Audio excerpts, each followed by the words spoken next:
Alors au départ, la famille Flucher est originaire de Tunisie et cela fait 3 générations que nous sommes dans le domaine de l'ébénisterie d'art. Cela vient de mon arrière-grand-père qui était un collectionneur d'art et il avait créé un atelier d'ébénisterie afin de restaurer les œuvres qu'il achetait. Puis par la suite, l'atelier s'est agrandi et nous avons fabriqué notamment du mobilier haut de gamme. Par la suite, ce que je désirais vraiment, c'était m'attaquer au monde de la décoration, tant dans l'agencement que dans les décors finis, que dans la menuiserie, ébénisterie et la fabrication de mobilier.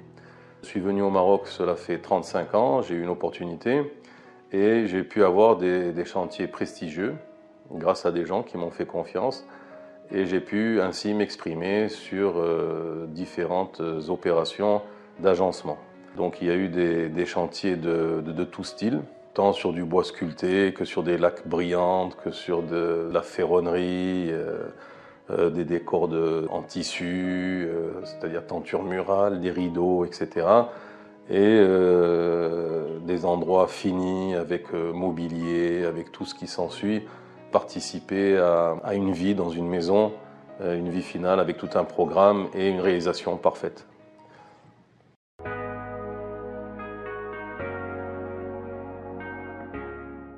Concernant le style, à proprement dit, donc il y a différents styles.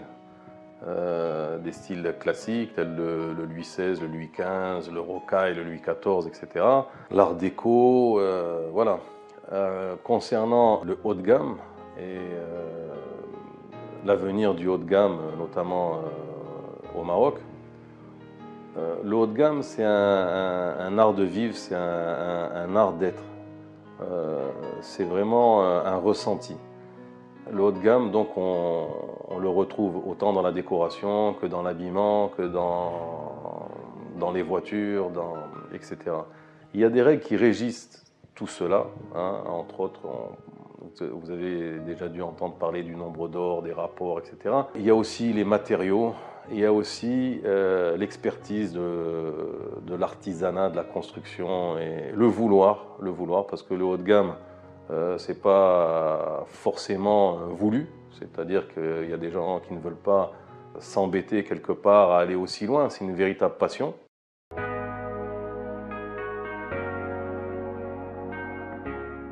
Moi, j'ai eu la chance, à partir du Maroc, d'avoir des expériences dans le monde entier. Qu'est-ce que m'a apporté le Maroc? Ben, déjà, une chance de fonctionner.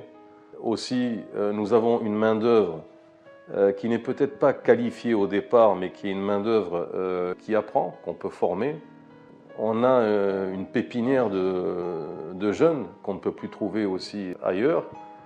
On a une éducation via ces métiers, les fameux ma'allem et toute la caïda, tout ce qui est attrait à l'artisanat marocain, entre autres, etc., qui fait que c'est dans les souches du Maroc. Si on veut aller plus loin dans la reconnaissance de l'expertise du Maroc, on y œuvre actuellement puisqu'on est sur la création d'une association du Made in Morocco, du haut de gamme, etc. Nous avons tout pour y arriver. Je suis français moi-même d'origine, je connais très bien les artisans français. Je sais que le Made in France est une évidence, hein, c'est un gros cachet. Et je sais que je me suis retrouvé à concurrence avec tous les artisans du luxe, du haut de gamme, de la décoration en France, et que loin d'en avoir honte, ils ont été impressionnés par nos prestations et impressionnés de voir que nous sommes quand même dans cette entreprise, parce que le groupe comporte 800 et quelques personnes, mais dans l'entreprise, on est 300 et quelques personnes dans la fabrication bois et matériaux, laiton, etc. Je pense qu'il y a un grand avenir, autant dans les ressources humaines que l'on peut avoir ici, et autant par la connexion du Maroc dans le monde entier. Comme vous le savez, nous avons un roi qui est vraiment extraordinaire et qui est notre image de marque à travers le monde et qui nous développe des marchés à travers le monde, notamment en Afrique, dans le Moyen-Orient.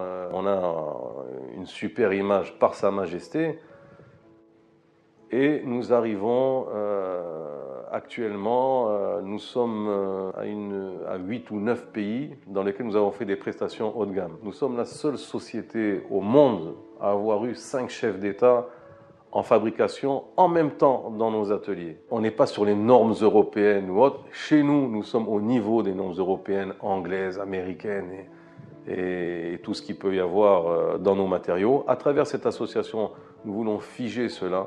Nous voulons que l'image du Maroc soit à la hauteur d'autres pays tels que la France ou autres.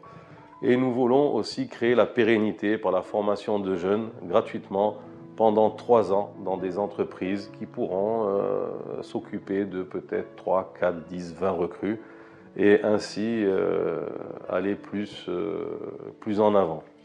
L'objet de l'association aussi, nous allons redesigner des objets, des meubles, etc. Qui vont être réalisés avec le savoir-faire du Maroc. Parce que peut-être qu'un dinandier qui travaille très bien ne réalise pas les bons objets qui pourraient se vendre en France ou en Suède ou aux États-Unis. C'est complètement différent. On va designer cela aussi. On va l'aider aussi dans les études de projets. On va l'aider dans l'approvisionnement. On va essayer d'avoir le back-office pour tout cela et pour le mettre en valeur. Et surtout pour avoir un objet très haut de gamme et aussi aux normes extérieures.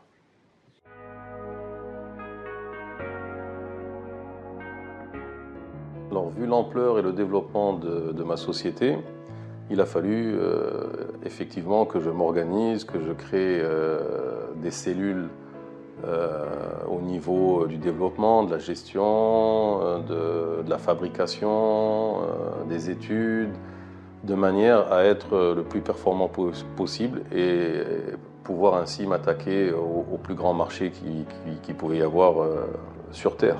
À partir de là, au fil du temps, par notre position, c'est-à-dire vu les chantiers prestigieux que nous avons réalisés, vu comme nous sommes installés sur plusieurs milliers de mètres carrés, etc., nous avons connu des partenaires avec qui nous avons développé des sections annexes. Des partenaires prestigieux comme Hermès, comme Corian, via Dupont, etc. Ceci nous a permis d'aller plus loin dans nos réalisations, de faire de nouvelles choses et de développer des secteurs annexes. Nous avons une société de distribution de produits tels que le tissu, la passementerie et qui viennent participer à nos projets obligatoirement. Une société dans laquelle on transforme le corian et qui vient automatiquement se greffer sur nos projets.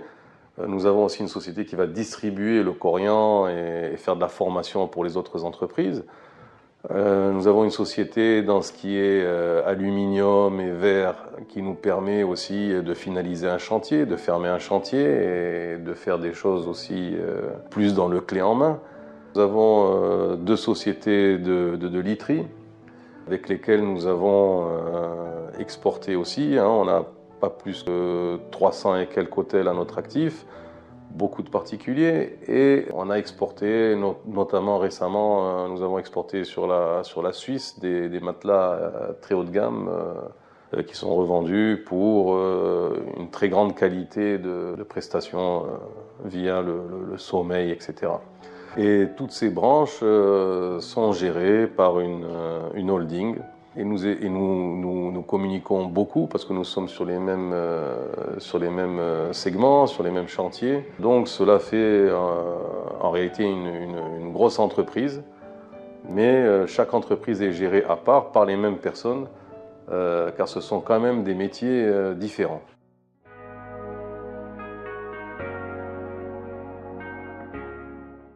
L'avenir, je le vois bien sûr au Maroc et partout dans le monde, puisque nous ouvrons nos premiers showrooms sur Paris et Marbella pour cette année. L'avenir au Maroc, la création d'un concept store qui va être magnifique. Il y aura un café littéraire où il y aura des événements, enfin différentes choses que vous découvrirez. L'avenir, c'est la marque Philippe Flucher, par nos créations, notre mobilier, nos séries limitées, pour lesquelles nous avons déjà beaucoup de demandes sur l'étranger. Et donc je vois l'avenir aussi dans le développement, pas s'arrêter, toujours aller en avant. Et voilà, c'est ça pour moi l'avenir.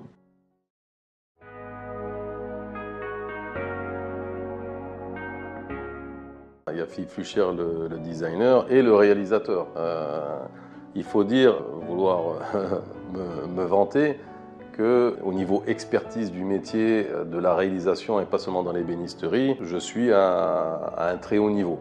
Parce que le design, quelque part, c'est une expression.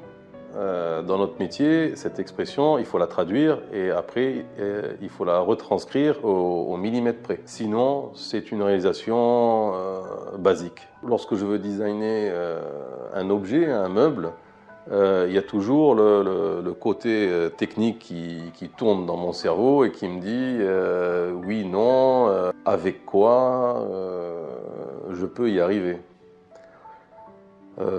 Donc voilà, moi je suis mitigé parce que j'adore aussi ce qui est technique au niveau des réalisations, quel que soit le matériau, parce que j'aime la précision, j'aime aller au bout d'un engagement. Il ne suffit pas de vouloir réaliser quelque chose qui est irréalisable. Et d'un autre côté, bien sûr, j'ai envie de rêver, j'ai envie d'avoir de nouvelles formes, j'ai envie d'avoir de nouvelles réalisations. Et ce mix me permet de m'épanouir et d'être bien.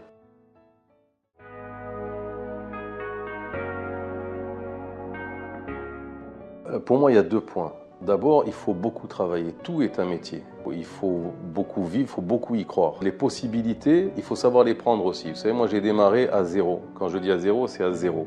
Je sortais la voiture du garage, je travaillais, j'allais aux machines de location. Je revenais, je me suis développé péniblement, mais je lâchais rien du tout. Je bossais du matin au soir et du soir au matin. Les 3-8, je les faisais quotidiennement et pendant des années. Ça vous permet d'aller plus loin, de vous dépasser il faut croire à ce qu'on fait. Il faut croire à ce qu'on fait. Récemment, j'ai vu une émission où il y a des inventeurs qui sont derrière un objet pendant 10 ans et au final, voilà, ça arrive. Leur objet sort, il est commercialisé, ils vont commencer à gagner de l'argent. S'il n'est pas sorti avant, c'est qu'il n'était pas au niveau de ce qui devait être. C'est le but de l'association, c'est d'accompagner. Le but de designer, de créer, c'est pas simplement de créer quelque chose. Il faut que ce soit quelque chose aussi dont on peut vivre. Il faut que ce soit quelque chose d'adapté au marché dans lequel on veut pénétrer. C'est quelque chose qui est peut-être fait pour le Maroc et pas pour les États-Unis ou inversement. Donc il faut réfléchir à ça.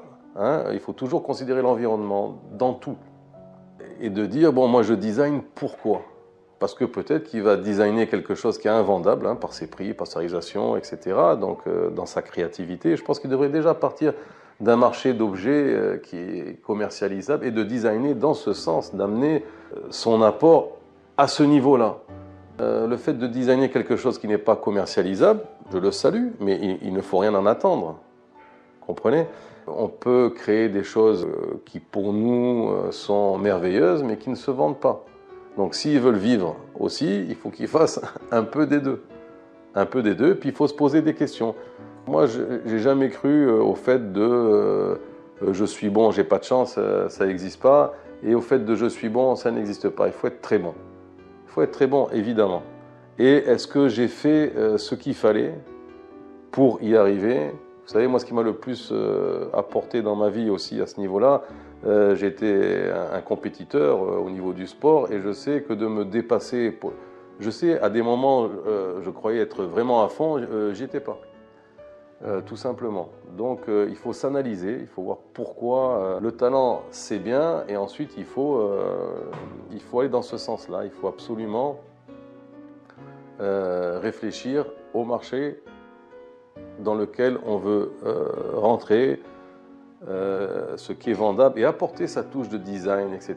Ça n'empêche pas de passer du temps à designer des choses pour se faire plaisir si on en a les moyens.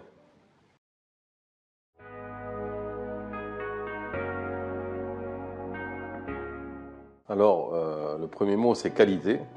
J'y tiens vraiment. L'expertise, de réagir à un besoin vraiment dans l'expertise et être au top. Rien à voir au-dessus. Pas quelqu'un qui peut faire quelque chose mieux que nous. Voilà, c'est impossible. On prend quelque chose, c'est le top. Voilà.